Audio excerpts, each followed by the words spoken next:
भारत माता की, भारत माता की, गंगा मैया की, गंगा मैया की, यमुना मैया की, जय श्री राम, जय जय श्री राम। गौरिया कोठी विधानसभा क्षेत्र के आज इस विशाल जनसभा में अभी हम सब लोगों ने जिनको सुना, मैं जहां से गंगा निकलती है और जहां पर आकर उसका संगम होता है, और देवेश कांत जी जिनके बारे में अभी कह रहे थे कि कुंभ के हमारे जन जन के नेता, उत्तर प्रदेश के उप मुख्यमंत्री आदरणीय केशव प्रसाद मौर्य जी और यहां के गोरिया कोठी विधानसभा के लोकप्रिय प्रत्याशी जिनको आप सब लोग भली भांति जानते हैं, लंबे समय से आप सबके बीच में रहकर एक एक जन के साथ जुड़कर सेवा के काम को आगे बढ़ाने वाले आदरणीय देवेश कांत जी चौथी पीढ़ी के विधायक हैं। एक बार ताली बजा दीजिए जोर से, आप लोग इतनी बड़ी संख्या में आए। और आज के इस कार्यक्रम की अध्यक्षता कर रहे श्री रंजीत प्रसाद जी, संचालन करने वाले राजीव रंजन पांडे जी, हमारे सांसद जी के सुपुत्र प्रदेश कार्यकारिणी के सदस्य श्री प्रमोद चिग्रीवाल जी, निकेश चंद तिवारी जी, जनता दल यू के नेता जितेंद्र सिंह जी, कुबेर प्रसाद जी, कालीचरण प्रजापति जी, प्रमोद पासवान जी, शंभू कुमार जी एवं मंच पर आसीन हमारे सभी नेतागण, सभी पदाधिकारीगण, और आज इस नामांकन सभा में बहुत बड़ी संख्या में आए हुए सभी हमारे मेरे सभी बड़े बुजुर्ग, सभी माताएं बहनें और सभी युवा मेरे नौजवान साथियों, मीडिया के सभी मित्रों, मैं सबसे पहले तो आप सभी देवतुल्य नागरिकों का देवभूमि उत्तराखंड के मुख्य सेवक के रूप में आप सभी का हृदय से स्वागत करता हूं, आप सबका अभिनंदन करता हूं। आप लोगों ने यहां पहुंचने पर मेरा और आदरणीय केशव जी का बहुत स्वागत किया। मैं भी आप सबका स्वागत करता हूं, आप सबका अभिनंदन करता हूं, आप सभी को प्रणाम करता हूं। और चार धामों के प्रदेश से आप सबके बीच में आया हूं। बाबा केदार और भगवान बद्री विशाल और गंगा मैया से आप सबके कल्याण की प्रार्थना करता हूं। भाइयों बहनों, आज मैं आप सबके बीच में आप सबके लोकप्रिय प्रत्याशी जिनकी चौथी पीढ़ी इस क्षेत्र को समर्पित रही है, ऐसे भारतीय जनता पार्टी के प्रत्याशी श्री देवेश कांत जी के लिए आप सबका मत और आपका समर्थन मांगने के लिए आया हूं। श्री देवेश कांत जी ने इस क्षेत्र में विधायक रहते हुए अनेक विकास के कामों को आगे बढ़ाया है। जनता के कल्याण के लिए उनका परिवार पीढ़ी दर पीढ़ी इस क्षेत्र को समर्पित रहा है। और आज मैं इतनी गर्मी में यहां पर जिस प्रकार का जोश आप सब लोगों के अंदर देख रहा हूं, मेरे मन में कोई संशय नहीं है देवेश कांत जी, अभी केशव जी ने आप सबके हाथ उठवाकर, जब वो आपके सबके हाथ उठवा रहे थे, आपसे सबकी हां करवा रहे थे, आपका समर्थन ले रहे थे, तो मेरे मन में 1% का भी संदेह नहीं है कि इस बार पिछली बार से दुगने वोटों से देवेश कांत जी को आप लोग जिताने वाले हैं। ठीक कहनी ना, हम ठीक कहनी।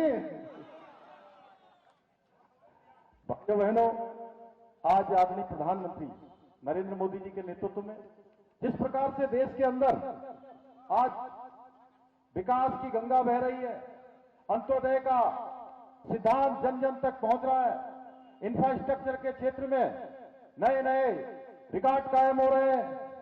मोदी सरकार ने 11 वर्षों में बिहार के समग्र विकास को सुनिश्चित करने के लिए 9.5 लाख करोड़ रुपए से अधिक की राशि विभिन्न परियोजनाओं के लिए बिहार के लिए स्वीकृत की है, जिसके माध्यम से सड़क, रेल, स्वास्थ्य, शिक्षा, पेयजल, कृषि, ऊर्जा और उद्योग सहित अनेक क्षेत्रों में नए नए आयाम स्थापित हो रहे हैं। आज बिहार के प्रत्येक जिले में जो विकास की गति दिखाई दे रही है, कहीं नई रेल लाइनें बिछ रही है, कहीं एक्सप्रेस वे बन रहे हैं, कहीं नए पुल बन रहे हैं, कहीं आधुनिक अस्पताल बन रहे हैं, कहीं विश्वविद्यालय बन रहे हैं, औद्योगिक क्षेत्रों का विकास हो रहा है, तेजी से उनका विस्तार हो रहा है। वहीं रेलवे के क्षेत्र में 1 लाख करोड़ से भी अधिक की विकास परियोजनाओं पर कार्य हो रहा है, जबकि विमानन से जुड़ी हुई परियोजनाओं पर हजारों करोड़ की परियोजनाओं पर निवेश हो रहा है।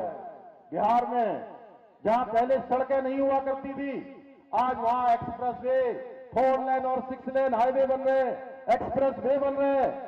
पिछले 5 वर्षों में बिहार में 900 किलोमीटर से अधिक 4 लेन और 6 लेन हाईवे का निर्माण किया गया है।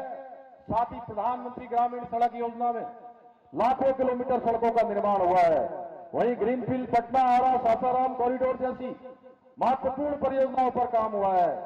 मोदी सरकार के द्वारा बिहार में रेल बजट में अभूतपूर्व रूप से वृद्धि की गई है, जबकि कांग्रेस के 10 वर्षों के कार्यकाल की अगर हम तुलना की जाए तो बिहार के रेल बजट में 10% का गुना का वृद्धि हुआ है। 10% का 10 गुना से भी अधिक की वृद्धि हुई है भाइयों बहनों। आज बिहार को अमृत भारत एक्सप्रेस, बौद्ध सर्किट रेल जैसी अनेक आधुनिक रेल सेवाओं के साथ 20 वंदे भारत ट्रेनों की सौगात दी गई है।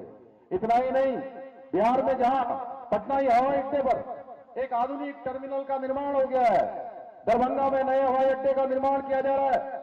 निर्मित रूप से वहां हवाई सेवाएं आम जन के लिए सुलभ हो, उसके प्रयास किए जा रहे हैं। इसके साथ ही 1400 करोड़ रुपए की लागत से अत्याधुनिक बिहटा में हवाई अड्डे का निर्माण कार्य भी प्रगति पर है।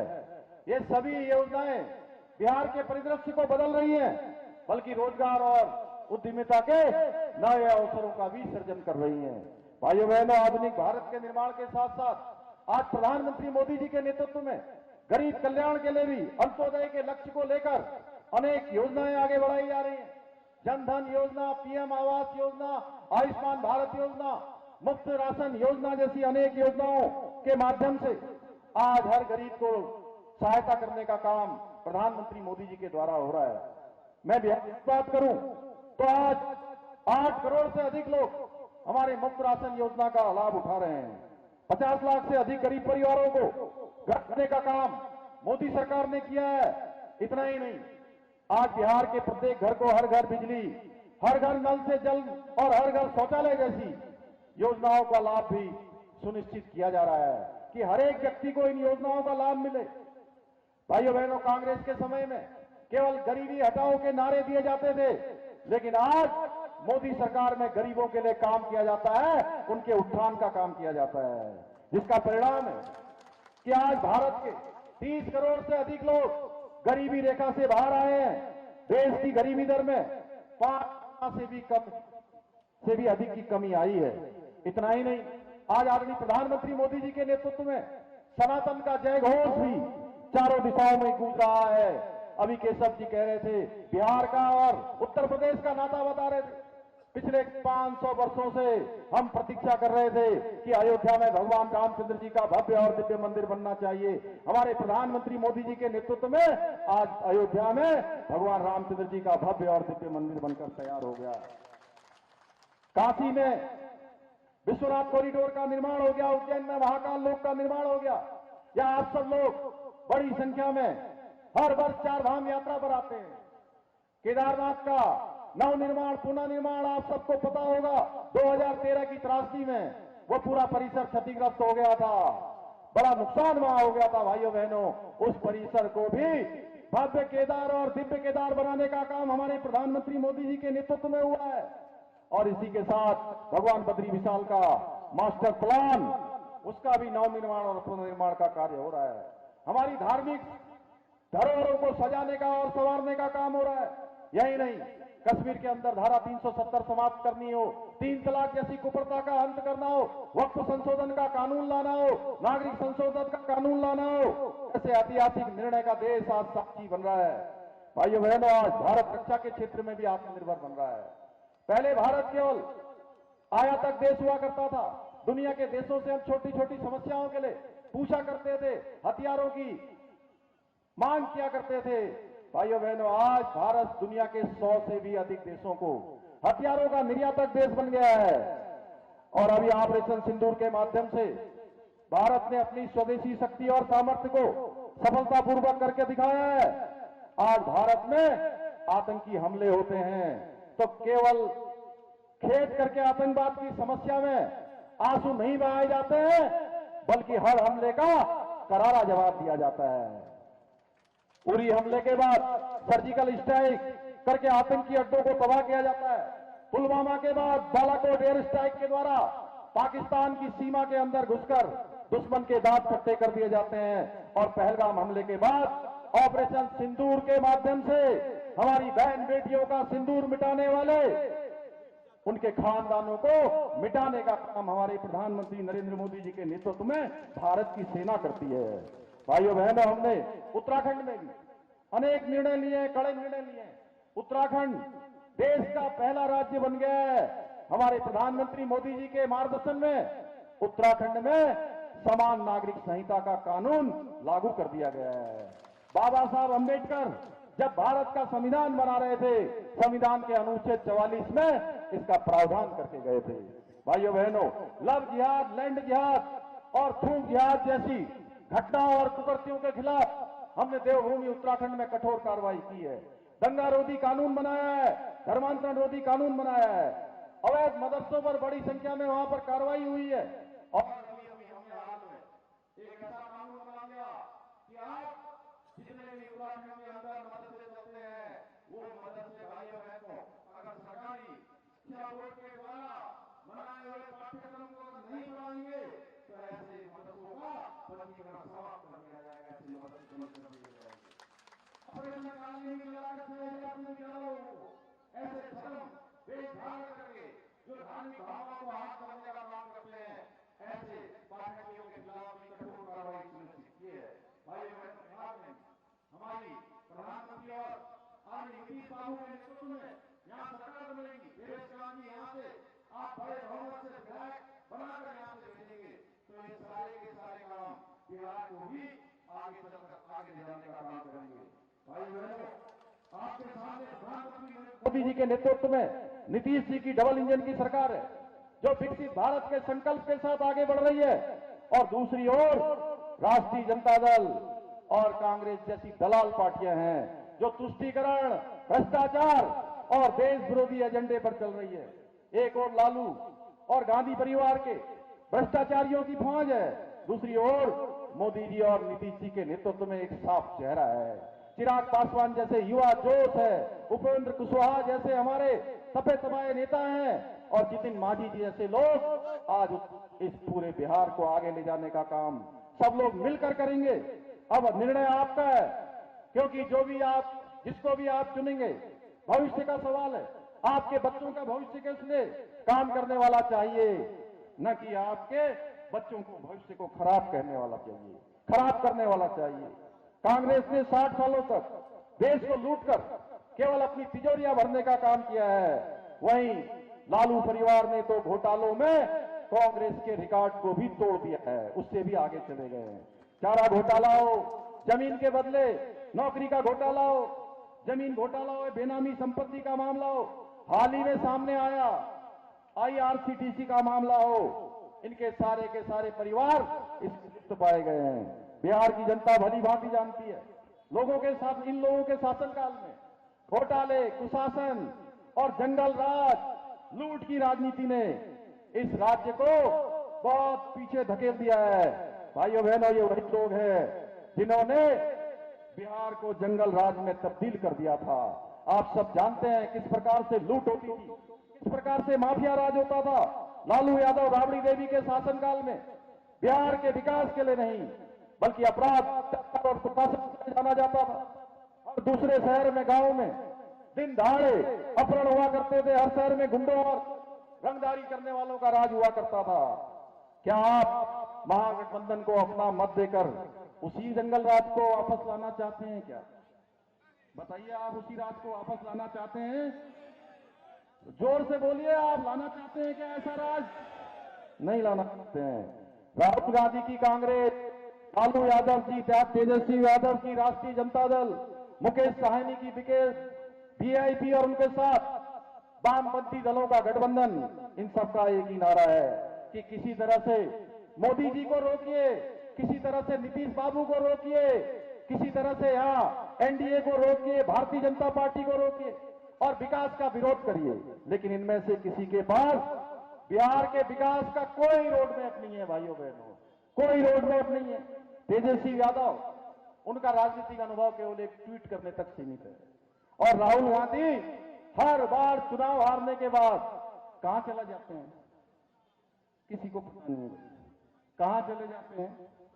विदेश चले जाते हैं, और किसी को पता नहीं रहता है भाइयों। इससे साफ पता चलता है कि इनको गांव, किसान, नौजवान के संघर्ष से कितना लगाव है इनका, यहाँ की परेशानियों से कितना लगाव है, यहाँ की माताओं बहनों की परेशानी इनको कभी दिखाई नहीं देती।